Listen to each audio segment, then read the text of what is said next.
gang, this is Coach Paul here. We're back for another discussion.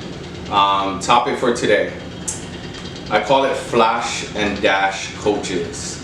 Now, here's the thing about that. Flash and dash coaches, that's the one that will catch your attention on social media. So say you're scrolling through Instagram or TikTok or something like that, and you see these crazy drills, right? Rather if you're running through a ladder or just some crazy strength training, functional drills that you see. The thing about that and why I call them flash and dash coaches, it's not a bad thing. I'm just saying that a lot of times with these type of videos that you see, it can be deceiving. I'm not saying all the time, and I'm not putting down any trainer or any person that puts these type of content out on social media. I'm just saying you got to be very careful on what you're watching and believing what you think works for you, and thinking that it just looks cool. There's a big difference. So, a lot of times with these ladder drill, and you see them do like 5 different moves or drills in one drill. And let me tell you, sometimes that takes a lot of coordinating to do to get it right on the film, on that video. So you can't always believe that in that one shot, they did it one time and then they were good, okay? So I've seen it to where it could take them an hour, 2 hours, just to get that one video done, to make it look cool for social media, to get the likes, to get the following, but it doesn't necessarily mean that it translates to the field or court. And I'll go over that more in detail. Same thing with, you see some cool functional training with some weights, some kettlebells, some plyometrics, some explosive work. But here's the deal. What we have to understand when looking at social media and workouts, the way I like to program it here and the way we do at Phase One Sports, there is a program that makes you progress from the day you start to the day we end, whatever that goal point is. So for example, the program we start you with, that's the program we're most likely using for four weeks minimum. All right, 4 to 6 weeks minimum, because right about 4 weeks to 6 weeks, that's when your body adapts and we have to progress you to the next stage and change up your workouts, and depending on what your goals are. Now what you're seeing in these videos, you're getting glimpses of cool little exercises you can do, but there's no real progression in it. There's no real programming going on it. It just looks super cool for a video. I hope that makes sense there. So you have a real trainer that gets you progressing and hitting your goals, whether if it's jumping higher, running faster, getting stronger, whatever the case is, there has to be some type of programming that gets you going from point A to point B. Not where you just have fancy drills just for a video. You go and do some cool videos. You might do 1 or 2 sets or however many you need just to get that video, but there's no real program in it.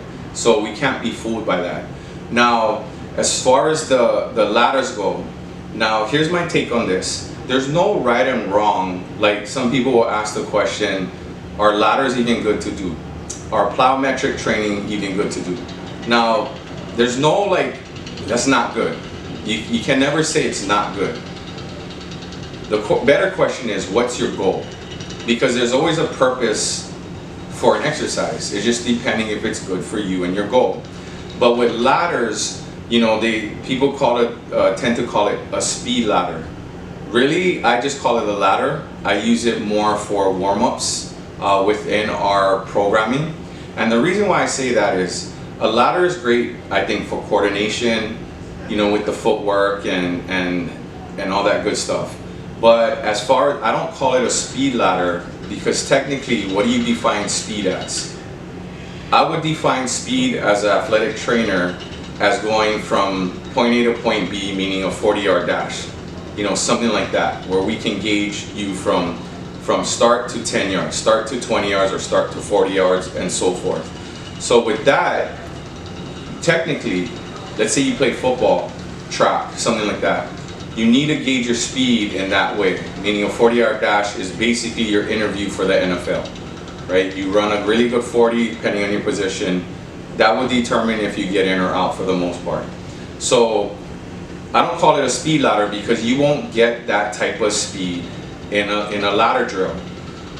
The way I see the ladder drill, it's almost like learning a dance, right? You're learning a routine. Say you've never done a ladder before, so your coordination sucks, and you're trying to figure it out, you learn the drill. But what happens over time is you learn that routine better, you learn that dance better, and then you look faster and it seems you're progressing, which is probably true in your coordination, I would say, but it doesn't translate you to being faster on the field. I hope that makes sense. So coordination wise, absolutely. Maybe even opening your hips, depending on the drill. So that will get you right, you know, in those little things. So when it comes to ladder training, it's a great addition to your training, but it's not what you should only focus on. I think the problem is there are athletes that get attracted to these trainings because it looks really cool. But we can't have that mindset. We have to look at it as what is our goal at the end of the day. At the end of the day, what comes first should be strength training, speed training, and injury prevention. Everything else should be added on from that point. But the foundation is strength, speed, bigger, faster, stronger in any sport is what we need. Anything else is an addition. All right, so my point is everything is good. No, I don't put nothing down, depending on your goal, but you have to have your priorities right in the type of training you're putting in. And there's no doubt that strength conditioning, speed training, depending on the sport, is an absolute must before everything else. All right. So with that said, guys, you know, make sure you follow our YouTube page, Phase One Sports Hawaii. Go ahead and like, subscribe so you can get more of our content. And I look forward to seeing you next week.